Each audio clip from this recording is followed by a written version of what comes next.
Praise the Lord. திவ்ய வாசகனாகிய யோவானுக்கு வெளிப்படுத்தின விசேஷம் 10ஆம் அதிகாரம். பின்பு பலமுள்ள வேறொரு தூதன் வானத்திலிருந்து இறங்கி வர கண்டேன். மேகம் அவனை சூழ்ந்திருந்தது.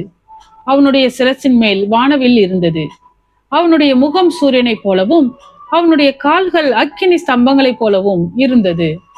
திறக்கப்பட்ட ஒரு சிறு புஸ்தகம் அவன் கையில் இருந்தது. தன் வலது பாதத்தை சமுத்திரத்தின் மேலும் தன் இடது பாதத்தை பூமியின் மேலும் வைத்து சிங்கம் கெர்ச்சிக்கிறது போல மகா சத்தமாய் ஆர்ப்பரித்தான். அவன் ஆர்ப்பரித்த போது 7 இடிகளும் சத்தமிட்டு முழங்கின. அவ்வேழு இடிகளும் தங்கள் சத்தங்களை முழங்கின போது நான் எழுத வேண்டும் என்றிருந்தேன். அப்பொழுது 7 இடி முழக்கங்கள் சொன்னவைகளை நீ எழுதாமல் முத்திரை போடு என்று வானத்திலிருந்து ஒரு சத்தம் உண்டாக கேட்டேன்.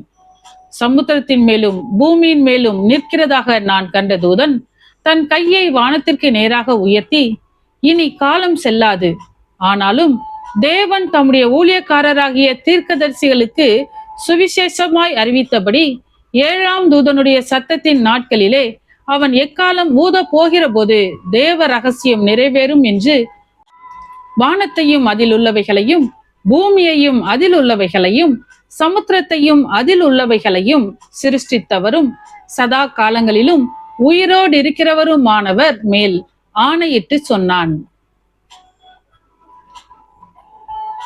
நான் வானத்திலிருந்து பிறக்க கேட்ட சத்தம் மறுபடியும் என்னுடனே பேசி, சமுத்திரத்தின் மேலும் பூமியின் மேலும் நிற்கிற தூதனுடைய கையில் இருக்கும் திறக்கப்பட்ட சிறு புஸ்தகத்தை நீ போய் வாங்கிக்கொள் என்று சொல்ல, நான் தூதனிடத்தில் போய் அந்த சிறு புஸ்தகத்தை எனக்கு தாரும் என்றேன்.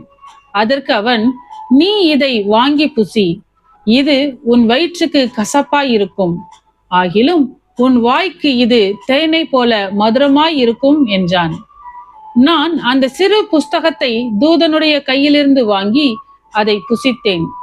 என் வாய்க்கு அது தேனை போல மதுரமாய் இருந்தது. நான் அதை புசித்தவுடனே என் வயிறு கசப்பாயிற்று.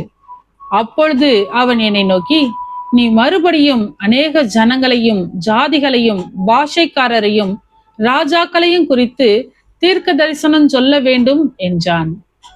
ஆமேன். சத்தியத்தையும் அறிவீர்கள், சத்தியம் உங்களை விடுதலையாக்கும்.